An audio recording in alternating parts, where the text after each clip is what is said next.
दिल्ली शहर के कॉलेज में युक्ति और भक्ति दो दोस्त पढ़ती हैं। उनकी दोस्ती पूरे कॉलेज में मशहूर है। युक्ति और भक्ति का परिवार भी दिल्ली में रहता है। दोनों को कॉलेज में आए हुए अभी कुछ ही दिन बीते हैं, लेकिन भक्ति का रंग लड़कों के दिल पर छाने लगा है और युक्ति को कोई देखता भी नहीं है। अब ये बात युक्ति बिल्कुल भी बर्दाश्त नहीं कर सकती है, लेकिन ऐसे ही मौज मस्ती में दिन बीत रहे थे। हर रोज की तरह युक्ति और भक्ति आज भी कॉलेज गईं। युक्ति ऑटो से कॉलेज आई थी, जबकि भक्ति अपनी बड़ी कार से कॉलेज आई थी। हेलो युक्ति, हाउ आर यू? मैं बढ़िया हूँ, लेकिन तुम्हारी जितनी नहीं हूँ। क्या हुआ? तुम आज ऐसे चिढ़कर क्यों बात कर रही हो? तुमसे कौन नहीं चिढ़ता है? वो देखो बाहर, सारे लड़के तुमको ही ताड़ रहे हैं। अब ये लड़कों की प्रॉब्लम है, मेरी प्रॉब्लम नहीं है। तुम ही बताओ, मैं इसमें क्या कर सकती हूँ? वैसे एक बात बताऊं, वो लोग तुम्हें नहीं बल्कि तुम्हारे स्टेटस को ताड़ते हैं। तुम्हारे पास जो पैसे हैं, बड़ी बड़ी गाड़ियाँ और अच्छे अच्छे कपड़े हैं, और इसके अलावा तुम्हारे अंदर कुछ खास नहीं है। मैंने कभी कुछ नहीं कहा और मैं अपनी तारीफ भी नहीं करती हूँ। सारी बातें तुम ही बोलती रहती हो। अच्छा, वैसे तारीफ लायक कुछ है भी नहीं। हाँ। अब कॉलेज के अंदर चले या बाहर गेट पर खड़े होकर लड़के ताड़ने हैं? चलो अंदर, मुझे बाहर खड़े होने का कोई शौक नहीं है। युक्ति और भक्ति दोनों अपनी क्लास में चली गई, लेकिन युक्ति का व्यवहार बिगड़ता जा रहा था। दोनों क्लास में गए और अच्छे से पढ़ाई की और अपने अपने घर चले गए। शाम को युक्ति ऑटो से अपने घर पहुंची और बगैर पैसे दिए जाने लगी। ऑटो ड्राइवर पार्थ ने आवाज लगाई। अरे मैडम जी, माफ कीजिएगा, लेकिन आपने मुझे पैसे नहीं दिए। मैं तुम्हारे पैसे लेकर भागी नहीं हूँ। ये पकड़ो 10 रुपए। मैडम जी, कॉलेज यहाँ से 10 किलोमीटर दूर है, मेरे 100 रुपए बनते हैं। मेरे पास 10 रुपए हैं, अगर तुम्हें रखने हैं तो रखो, वरना जाओ। मैडम जी, मैं भी कॉलेज में पढ़ता हूँ, उसके लिए फीस जुटानी पड़ती है, और इतने कम रुपए में मैं क्या करूँगा भला? कम से कम 50 रुपए तो दे दीजिए। नहीं नहीं, मेरे पास कोई पैसे नहीं है। अरे मैडम जी, अगर तुम इतनी गरीब हो तो फिर ऑटो में बैठती क्यों हो? ओए गरीब, चुप कर, वरना मुझसे मार खाएगा। अब बिल्कुल हद हो गई है। मैं मेहनत मजदूरी अपने कॉलेज के लिए करता हूँ, लेकिन तुम जैसे लोग पैसे नहीं देते हो। और गरीब मैं नहीं हूँ, तुम हो, क्योंकि मैं अपना पेट भर रहा हूँ और तुम दूसरों का पेट काट रही हो। पार्थ ने अपना ऑटो वापस घुमाया और फिर दूसरी सवारी की तलाश में निकल गया। रात को ऑटो चलाकर पार्थ अपने घर चला गया। उसके घर में उसके पिता रघुवीर और माँ विनीता हैं। पार्थ ने सबसे पहले अपना ऑटो खड़ा किया और उसके बाद पढ़ाई करने बैठ गया। उसके पिता रघुवीर बेड पर बीमार पड़े थे। तभी उसकी माँ विनीता खाना लेकर आई। पार्थ बेटा, तुमने खाना भी नहीं खाया और पढ़ाई करने बैठ गए हो? माँ, मैं काम की वजह से कॉलेज कम जा पाता हूँ, इसीलिए घर पर पढ़ने के लिए यही समय बचता है। हाँ बेटा, लेकिन हिम्मत नहीं हारना कभी, क्योंकि रात के बाद ही सुबह आती है। हाँ माँ, ठीक है, मैं पढ़ाई करते हुए खा लेता हूँ।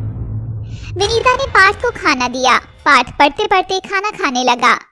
अगले दिन भक्ति अपनी बड़ी कार से कॉलेज गई और कॉलेज के गेट पर खड़ी होकर युक्ति का इंतजार करने लगी।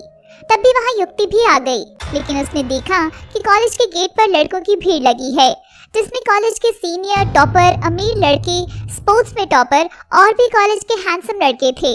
लेकिन उन सभी का फोकस भक्ति पर था और ये देख युक्ति को बिल्कुल पसंद नहीं आया। युक्ति चुपचाप कॉलेज के अंदर जाने लगी। तभी भक्ति ने आवाज लगाई।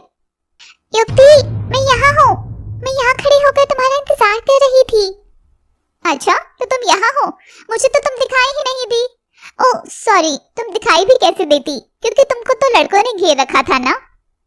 युक्ति, तुम पागल हो गई हो क्या? आजकल तुम कैसी बातें करने लगी हो? ये कॉलेज है और यहाँ कोई भी खड़ा हो सकता है।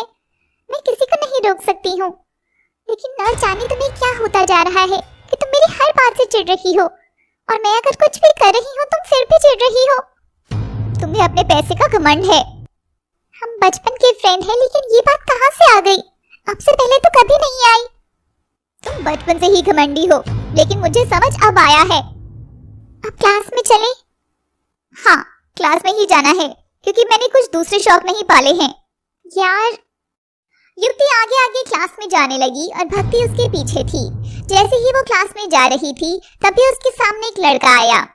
युक्ति गुस्से में थी तो उस लड़के से टकरा गई। युक्ति ने पीछे मुड़कर देखा तो वो लड़का कोई और नहीं बल्कि पार्थ था। युक्ति पार्थ के ऊपर बहुत जोर से चीखी। आवाज सुनकर बाकी लोग भी वहां आ गए। अरे मैडम जी, आप देखिए, मैं मुंह बंद करो अपना। मैं अच्छे से जानती हूँ तुम जैसे गरीब भिखारी लड़कों को। लड़की देखी नहीं क्यों पीछे पीछे आ जाते हो। मैडम जी सुनिए तो। मुझे कुछ नहीं सुनना है। मैं तेरी शिकायत पुलिस में करूंगी। आप क्या क्या समझ रही हो, एक बार मेरी बात तो सुनिए। तुम गरीब ऑटो वाले ऐसे ही होते हो, फिल्मी स्टाइल में लड़कियों से टकराते हो और उनसे पीछे पीछे आते हो। युक्ति ने पार्थ को बहुत बुरा बुरा सुनाया, लेकिन पार्थ शालीनता से बात कर रहा था। पूरा कॉलेज ये तमाशा देख रहा था। युक्ति ने पुलिस को कॉल लगाया। तभी वहाँ भीड़ में से एक लड़के आयुष ने आकर कहा, पार्थ तुम इस चिपकली को बताते क्यों नहीं हो कि तुम भी इस कॉलेज में पढ़ते हो? क्या ये गरीब इस कॉलेज में पढ़ता है?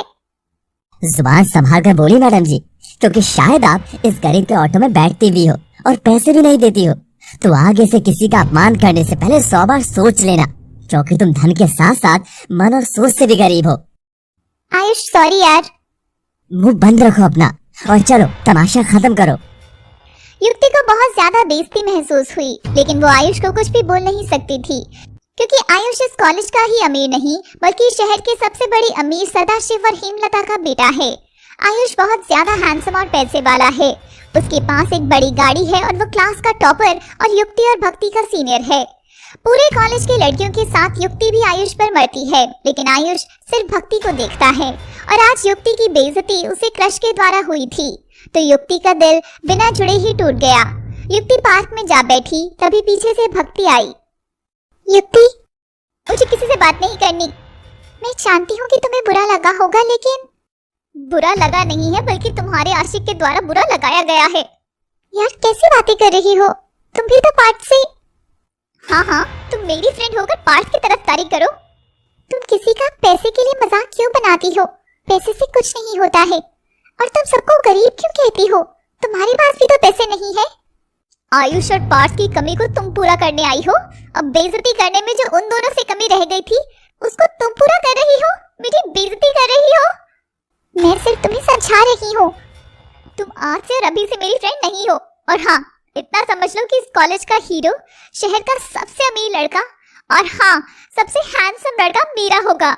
मैं आयुष से शादी करूंगी और फिर तुमसे ज्यादा अमीर बनकर दिखाऊंगी। और हाँ, अब यहाँ से चली जाओ, वरना अच्छा नहीं होगा। तो मुझसे कुछ भी उम्मीद मत रखना। भक्ति वहाँ से चली गई, लेकिन उसको पार्थ पर दया आ रही थी, इसलिए वो पार्थ के पास गई। पार्थ कॉलेज के बाहर खड़ा था, उसके पास आयुष भी खड़ा था। भक्ति ने दोनों को हेलो बोला। चलो आज पार्थ के बहाने, लेकिन अब बात करने तो आई, इससे ज्यादा खुशी की बात क्या होगी। धन्यवाद भक्ति, तुम इतनी अमीर हो फिर भी कोई घमंड नहीं है, और युक्ति कुछ भी ना होते हुए इतनी घमंडी है। कोई बात नहीं, वो गुस्से में कुछ भी बोल देती है, लेकिन दिल की बहुत अच्छी है। हाँ शायद। हाँ, और पार्थ तुम इतनी मेहनत कर रही हो, एक दिन तुम्हारी मेहनत भी रंग लाएगी। थैंक यू भक्ति और आयुष, अब मैं चलता हूँ, मुझे ऑटो लेकर जाना है। Okay, take care. और हाँ, डरा मत कर यार किसी से। भक्ति और आयुष बातें करने लगे।